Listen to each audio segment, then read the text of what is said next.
Hello and welcome back to the Profit Podcast. You are joined by both myself and Paul this week. The dream team are back. How are you doing, Paul? Yeah. Would people describe us as the dream team? We'll take that. That's a good description, isn't it? Yeah, I'm good, thanks, mate. How are you? Yeah, good. Thank you. Glad to be back with yourself, covering some important stuff today.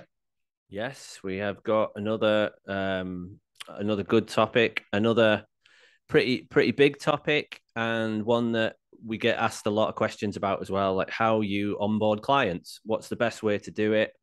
Um, and we had a bit of a chat off mic before we hit record about a few things in this. One was this principle. It's not my idea, this, but I think there's a few concepts in client onboarding, but there's many methods. And what we mean by that is the concepts are the things that you want to get in that are going to be essential.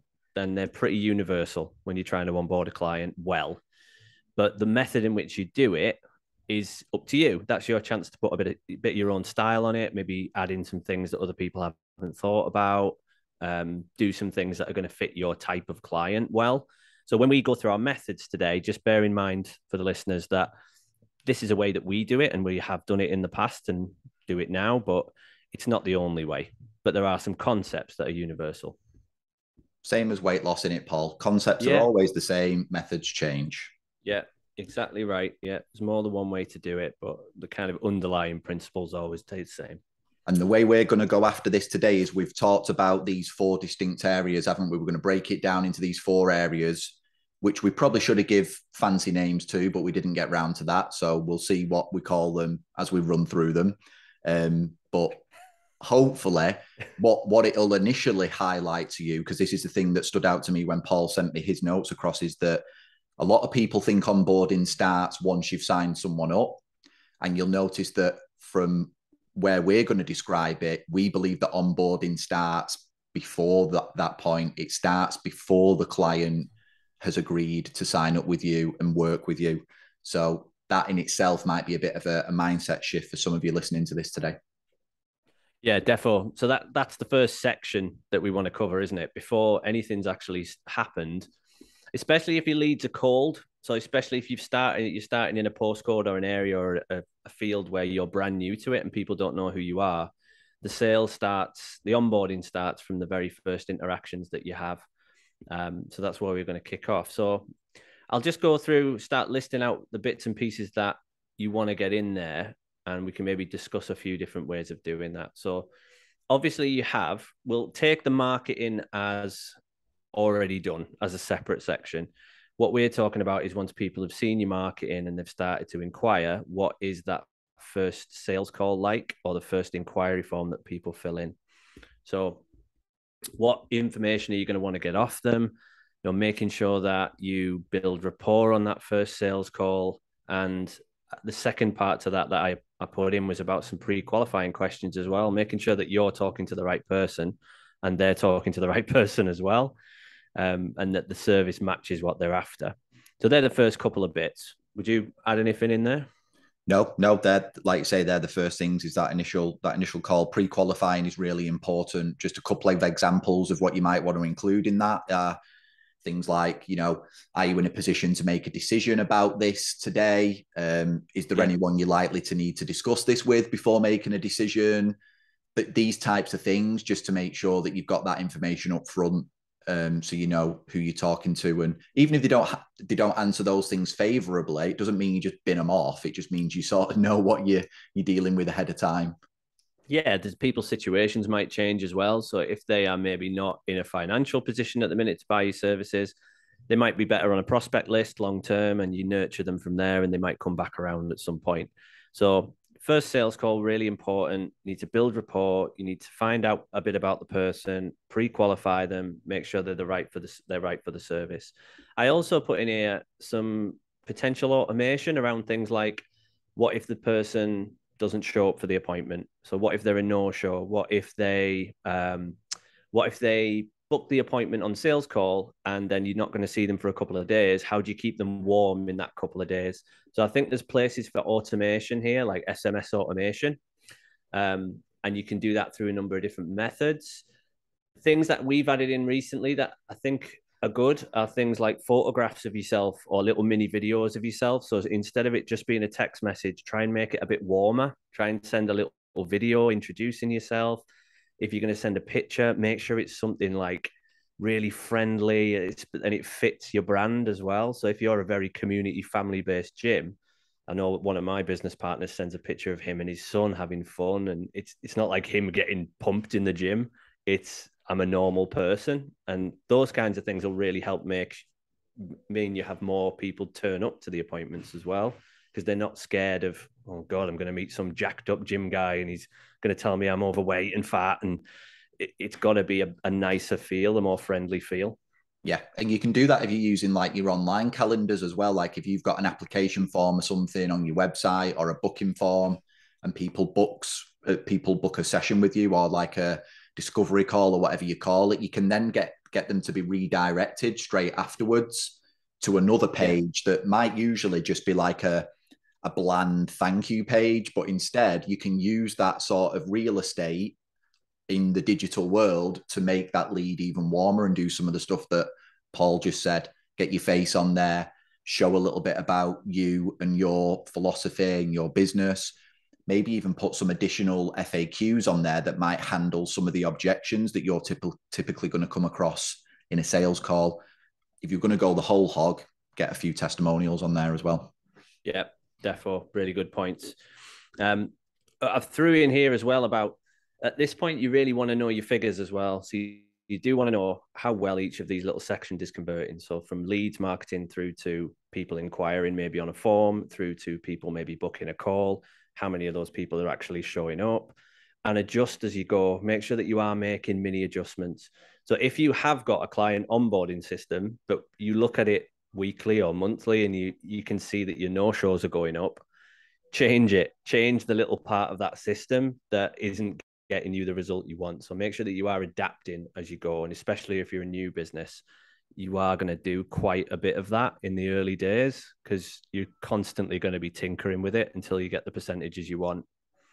Yeah, that's really important. And I think that's why what we sometimes forget, Paul, is that the stage we're at now, when we describe this onboarding process, obviously we're still tinkering now, but it's took a lot of tinkering just to get to this point, hasn't it? You know, I know in my business, for example, if someone booked in for like a consultation or something, I'd just sort of take it as they were going to show up. Like, they've booked a consultation, why wouldn't you show up? Quickly learned that, you know, it's probably worth ringing them up and speaking to them on the phone. It's probably worth sending them a reminder text. It's probably worth sending them 24 hours before. All of those things that suddenly become the norm weren't there before. So you've got to have all those things in place. People are busy. People forget. They're not doing it on purpose most of the time. We've just got to support them and make sure that they turn up. It's a really good point. People aren't doing this on purpose, because I've done this in the past. You take a no-show personally sometimes, and you're like, why didn't they turn up? It's my time.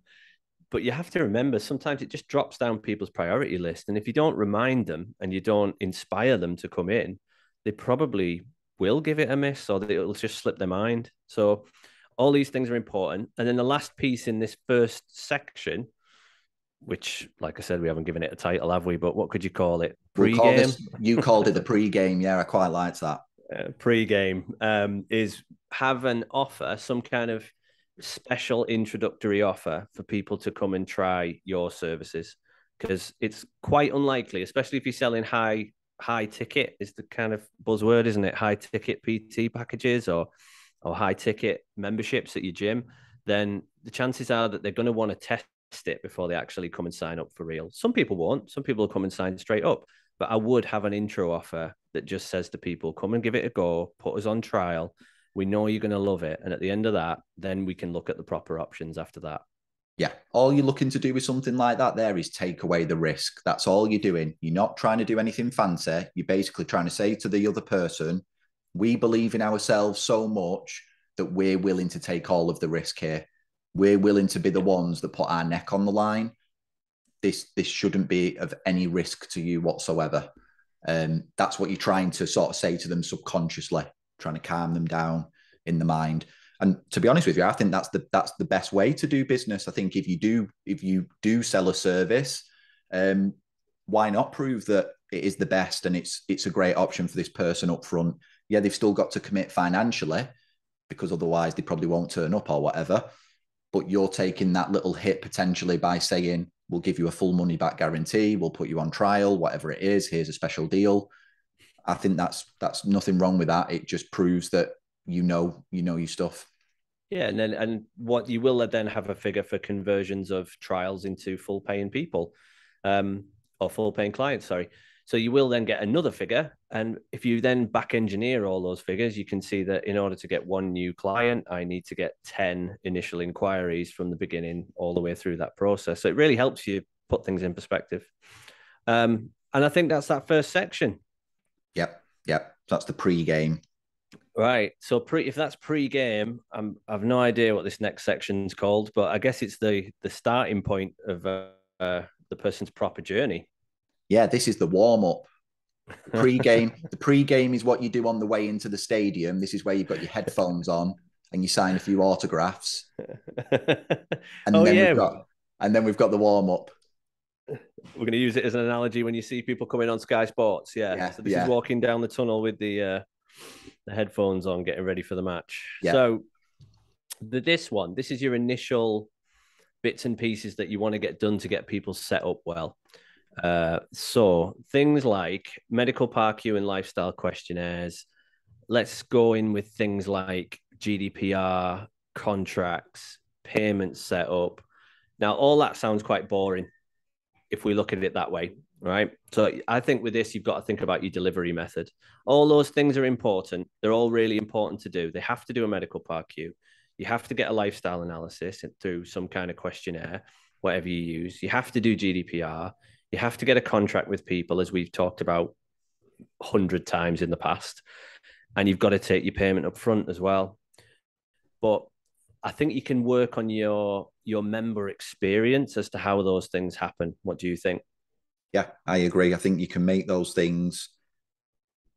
They're obviously very important parts of the process. So you can sort of explain to people, especially when it comes to like the lifestyle stuff and the medical stuff, like you can almost make, although it's mandatory and we've got to do it, you can almost make it seem like, by doing this, you're only going to further help me in helping you and make sure that we get the absolute best result and stuff like that. So sort of empower them to sort of take it seriously and do it properly.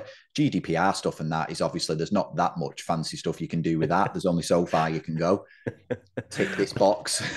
I think you just make it easy. I think boring forms like that. I totally agree with what you said there about if you frame certain things in such a way where it's positive for the client, like the contract's a good example of that, isn't it? Yeah. So everything you put into the contract, you frame it that it's positive for the client. The reason why we have a cancellation policy is to help you. Here's how. The reason why we get the payments up front is to help you. Here's how. So we can actually frame it nicely. But GDPR, medical PARQ, I think you just got to get them done as efficiently as possible and with as little hassle as possible.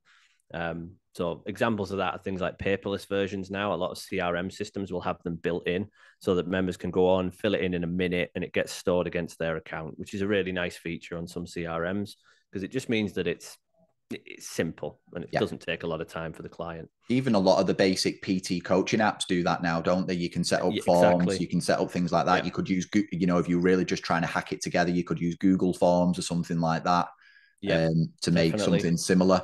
What you don't want to be doing is expecting people to go away and print off a PDF and fill it in and scan it back and all of this. It's not going to happen. No. Those days are long gone. And even you having to store a load of paper, even if you give them the form and they fill it in, you've still got to store it. And I think, is it 5 years, GDPR? Yeah, I think certain things are 5 years and then some things might even be 7. I think it's longer. Yeah, I think you're right. I think 7's the number. So you do have to store all this stuff securely for a long period of time. So you might be better to just get a version of that online. Yeah. And then I think the next bits and pieces, when I've put first session down here, what I mean is outlining what's involved in the person's first session. Because no matter who they are, unless you get someone who's quite advanced, which is not many people, a lot of people will be brand new to this experience in the gym.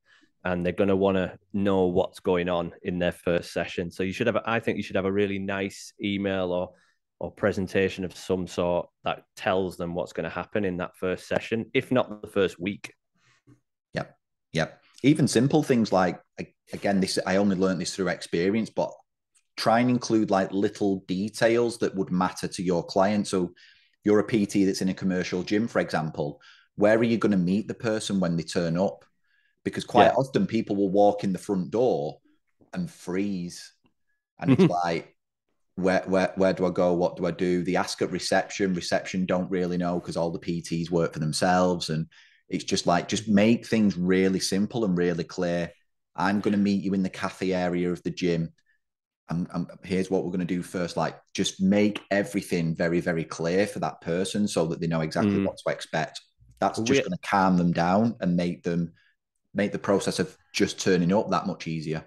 Yeah, for anyone who's listening who thinks we're full of shit here, we had a lady join the gym last week who froze in the car park, sat in the car. Yep. And God bless her, rang one of us to say, I'm in the car park, but I'm just struggling to get out the car to come in. So she was just scared. So I went out and met her at the car, calmed her down, walked her in, and she signed up on one of our intro offers. So bear in mind, people are going to be scared, definitely. So you have to put them at ease as much as you possibly can. Yeah. Yeah. And I think the world that we live in now, where we're all so much used to creating videos and creating content and stuff like this, you could get really clever with this sort of stuff. You could create a little video that you sent to someone where it was like you walking in the gym and show them where you're going to be sat or something like that. Yeah. Like send it to them and then almost do it as a little welcome on board, excited to meet you. Here's where I'll be. It almost gets them get creative with it.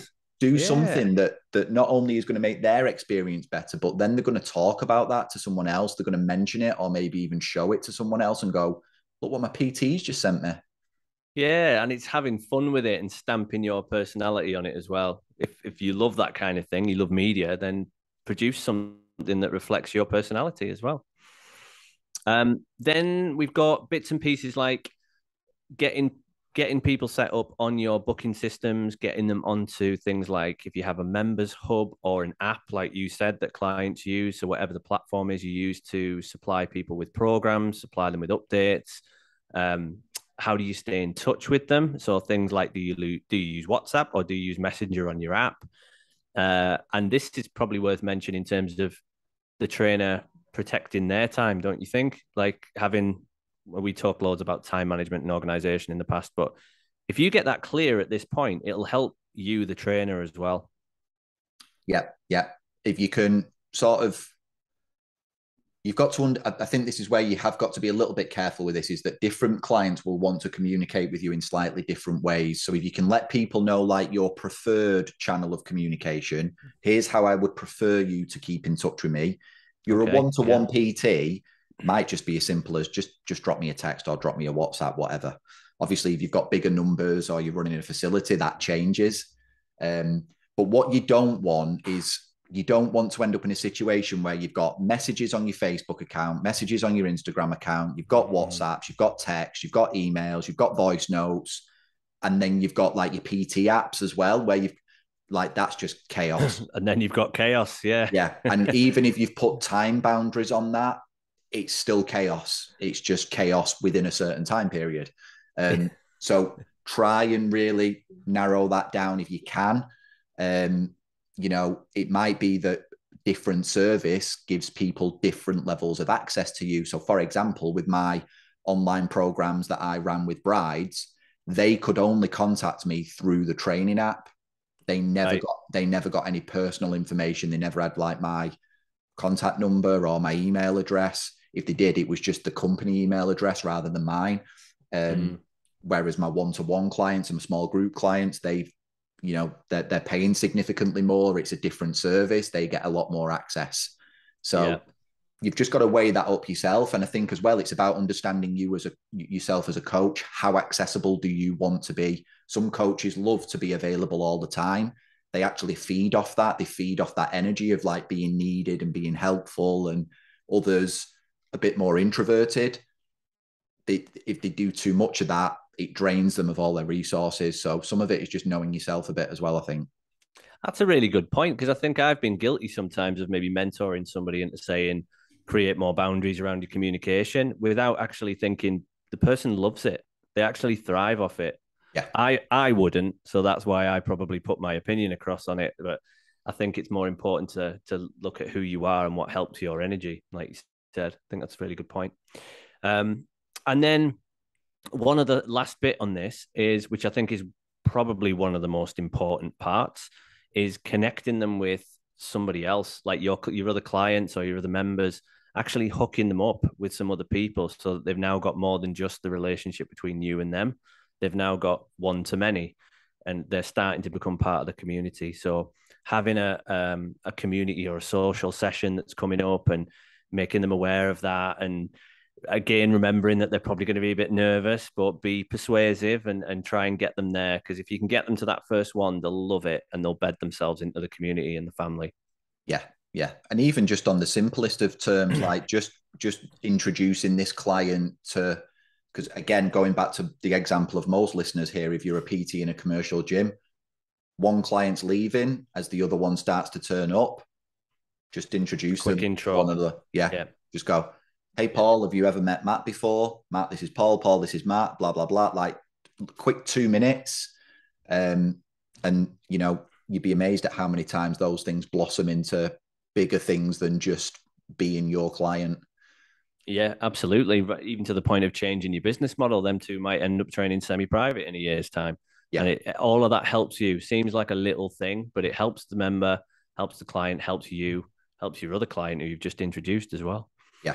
So far we've got this pre-game, which is all the stuff we're doing before the person signs up. And then we've got this bit here that I termed the warm-up, which is when they've signed up. And these are sort of the bits we've got to take care of before the next stage, which I'm now going to have to think of a name of on the spot. The performance. You're gonna have to relate it to the football analogy again. Yeah, I guess so, because this is actually starting to do the stuff. Yeah, This is this is now the actually delivery starting now. to work with them. Yeah, you're starting to now deliver something in the first week or two. And we just got like 4 or 5 different things in here that we think are important, but some kind of physical assessment, physical screening delivered well.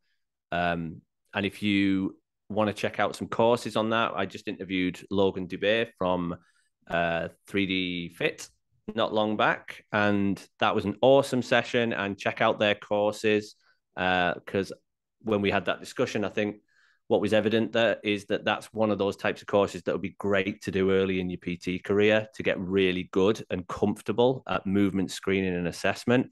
And one thing we talked about in that episode was not making it too formal, which was a good eye opener for me. Is that their way of teaching the screenings are very much just like you're training someone, which I loved. Like the client doesn't know any different; they just think they're having a training session, but Yeah. you're watching their movement and you're watching them for little red flags or opportunities, as Ben would say, to give them a better training program. Yeah, I think that's a really big, like that KCA or assessment stuff. I think people now are starting to expect that. I think that's something that people, good point. Yeah, from a client perspective, I think that's something that shifted in the industry over the years. I think if people are paying a certain amount of money for a PT, they expect that extra level of detail. And again, I think it's just a great opportunity for you to not just make it easier for you to actually look after this person and for them to feel looked after, but just to wow them in different ways and get them really bought in really early on.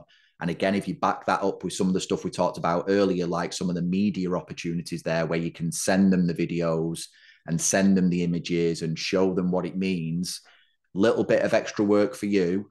But again, imagine the impact that's going to have, and imagine how many other people they might show that stuff to because they just weren't expecting it. Yeah, definitely. And then you can always they're useful for comparing in 3 or 4 weeks' time. We're going to talk about that in a second, but Yeah, you got to then look at comparing their results versus when they started to 4 weeks in. Nutrition setup is obviously now again more of an expectation now. I think when people are hiring a PT, is that it never used to be included, but I think now if you don't do some kind of nutritional setup, obviously we can't prescribe diets or anything like that, but we can certainly help people with nutrition. yep, yep. And they're going to need it, aren't they, to get the result? That's the long and short of Yeah, it. That's why it's that's it. become so important, because it has to be there for them to get that result ultimately.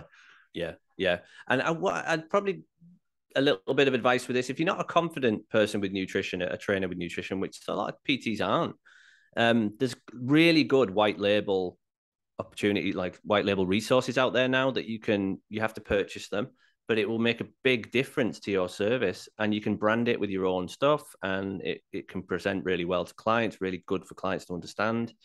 So have a look for some of the white label ones that are out there. Yeah, those are good opportunities. What I would say from experience with those is, because there are some really good ones out there and they don't really cost a lot of money. You can buy like onboarding documents, nutrition documents. What I would say is sometimes these documents are quite big. So it comes through and it's like 20 odd pages, which is great because it means there's detail in there.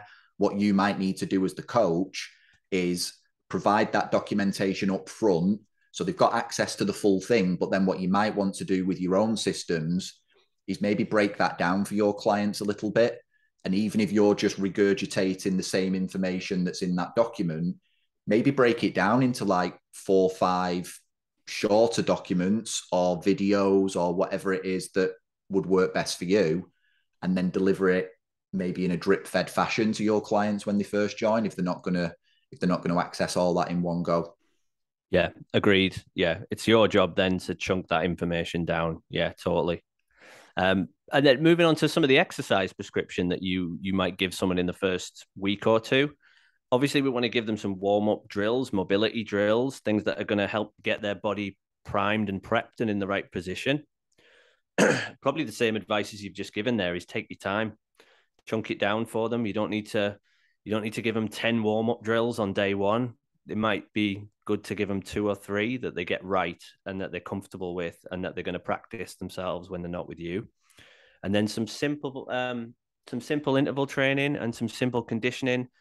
Again, this is going to depend on the client, but I think the point I wanted to get across here is that you've got time. You do have time to get them going with some of this stuff. And quite a lot of people are going to be going from zero activity to whatever you're going to give them, which is going to be 100, 200% more than they've been doing. So it is going to be effective. Yeah. And I think sometimes as a coach as well, this is a good chance to sort of step back and look, because we quite often, we talked about this in a different way off mic a few minutes ago, Paul, but I think sometimes as fit pros, we say one thing but do something slightly different. And it's not always intentional, but I think our workouts can be an example of this, where we explain to clients, look, the workout isn't about burning calories, for example, it's about these other things. But then we get worried that the workout hasn't got enough stuff in it. We've not done enough work. We've not worked hard enough, which essentially is us almost saying we've probably not burned enough calories. So we've got to remind ourselves of some of these things that we're spouting off to other people as well, and go, the aim of the session isn't to run this person into the ground. It's actually initially, especially if they're a beginner, just to get them feeling comfortable in the gym, comfortable with what kit they're going to be using, comfortable around me, having a bit of an understanding as to what this is going to look like in terms of a journey. And if we start to tick some of those boxes, we're on the right track.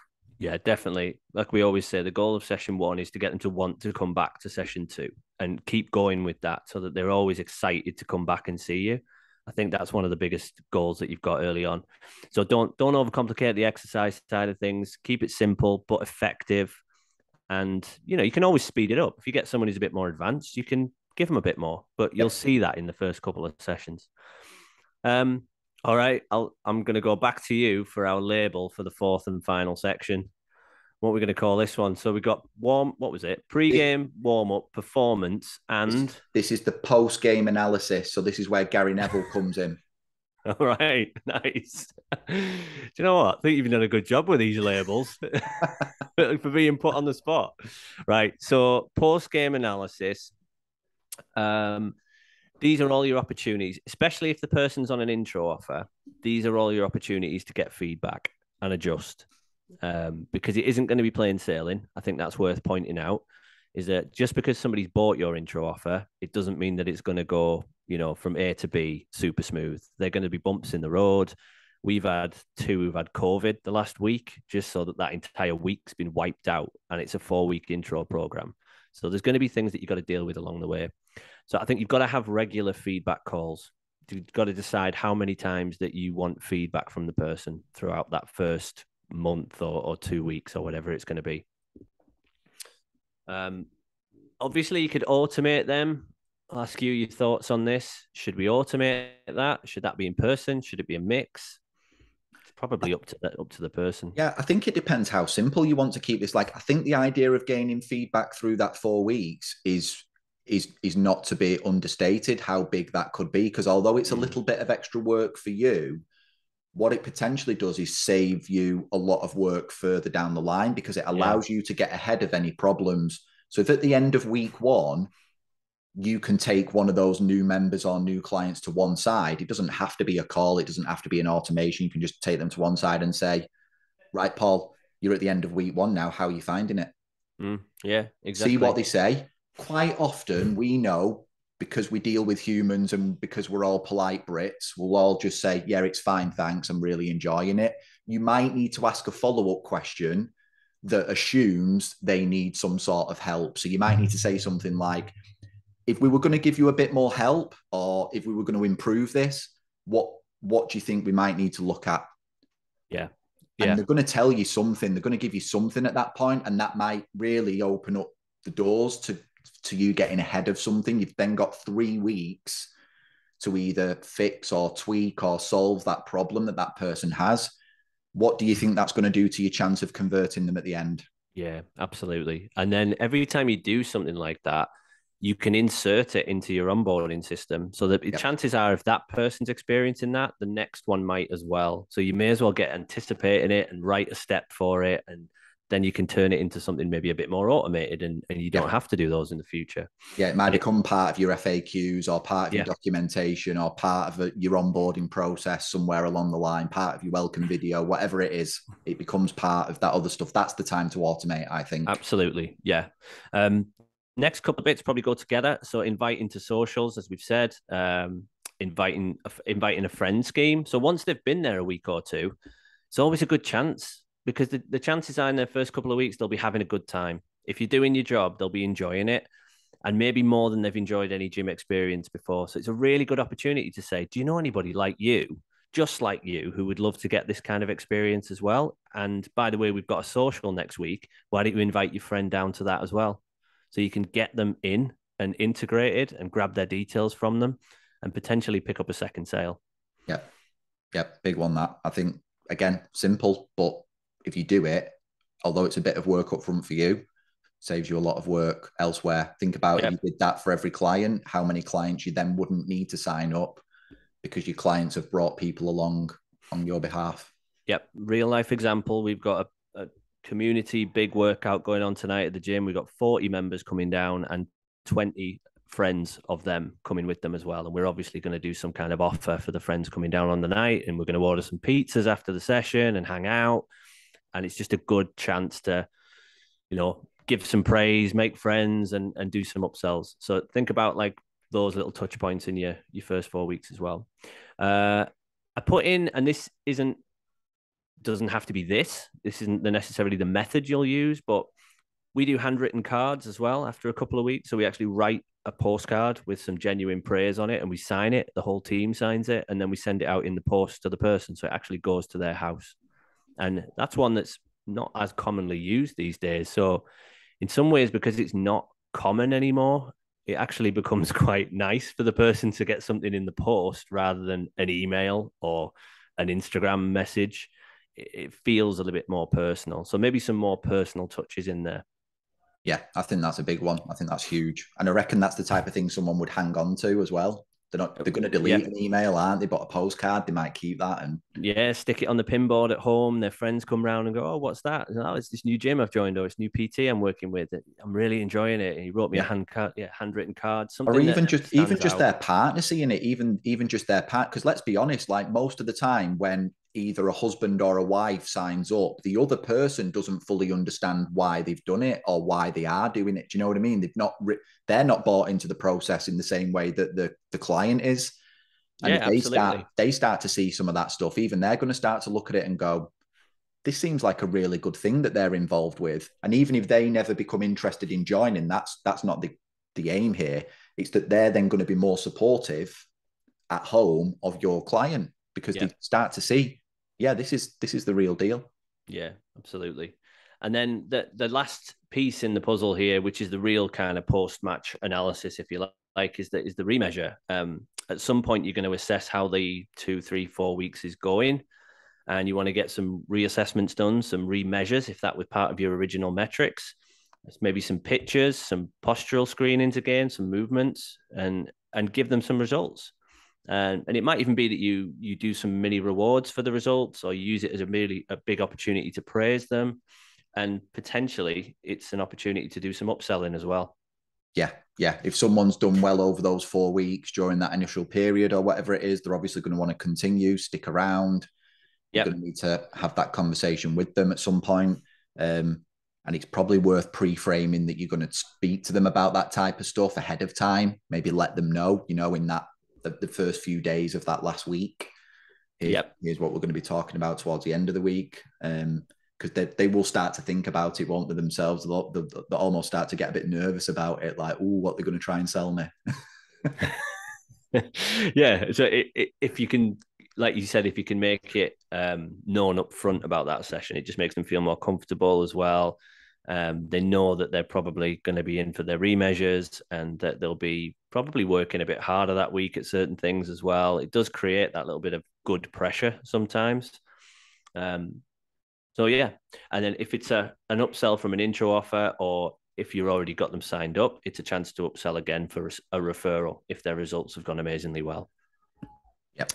Yep. And I think that about wraps it for onboarding. So that, like we said at the start, there's concepts here. So there's the pre-game, the warm-up, the performance, and then the post-match analysis are the concepts that are a bit more universal. And then all the methods we went through. Feel free to tinker. Feel free to ask more questions if you want to get in touch with us about these. But I think putting your own stamp on it as well is important. Yeah, because these things will all scale up and scale down. If you do like a 2 week trial, this would scale down into 2 weeks in terms of the concepts. If you're doing like a 4 week thing, like you've described, Paul, obviously that's how we've described it today. So these things like the timelines and that are adjustable. The methodologies are adjustable, but the four key points remain the same, don't they? Yeah, absolutely. And if you steal all that stuff today and, put your own mark on it, I think you'll do pretty well for yourself. Yeah. And I think that's it today. So if anybody does have any questions on client onboarding, please feel free to get in touch, reach out to us. We'll always answer questions. If you'd like us to do a bit more on this type of thing in the future, then let us know as well. But apart from that, I think we'll see you next week. Adios.